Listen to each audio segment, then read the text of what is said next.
Places like this are designed to help test out NASA's most ambitious campaign to date, Mars Sample Return. I'm Raquel Villanueva here with Aaron Yazzie. He's in charge of keeping the sample tubes safe on their journey home. So, Aaron, what's the plan for Mars Sample Return? Mars Sample Return is the next leg in us being able to bring back rocky samples from Mars to Earth so that we can study them here and look for signs of ancient life. What kind of testing is being done here at JPL to prepare the sample tubes for their journey back to Earth? The sample tubes have already gone through a lot of testing to date, but we're going to continue testing to make sure that they can survive every leg of this mission. Some of them involved mimicking Mars's environment, practice robotic handling of the tubes, making sure that they can survive each of those steps, the launch environment, the landing environment. Speaking of final descent back to Earth, that's what the engineers are working on behind us. Can you tell us a little bit more about those tests?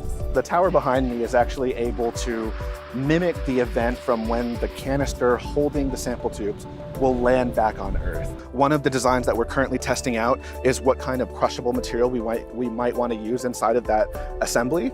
So this right here is actually a piece of titanium crushable that we're going to use with this mass simulator to see how best to cradle and protect these tubes when they land back on Earth. What is being done to ensure that this is a successful campaign? We are currently partnering with agencies across the US and around the world, the most predominant one being the European Space Agency.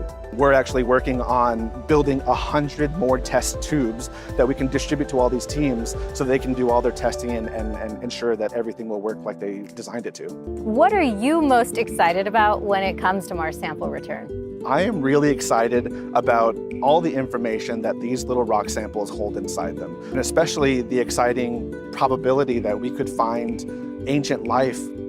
For me personally, I come from an area in the US that looks like Mars. The Navajo Nation is a rocky desert landscape, and it really reminds me how similar rocky planets in our solar system can be. It's a very cool perspective to bring with you. Thank you for your time, Aaron. Thank you.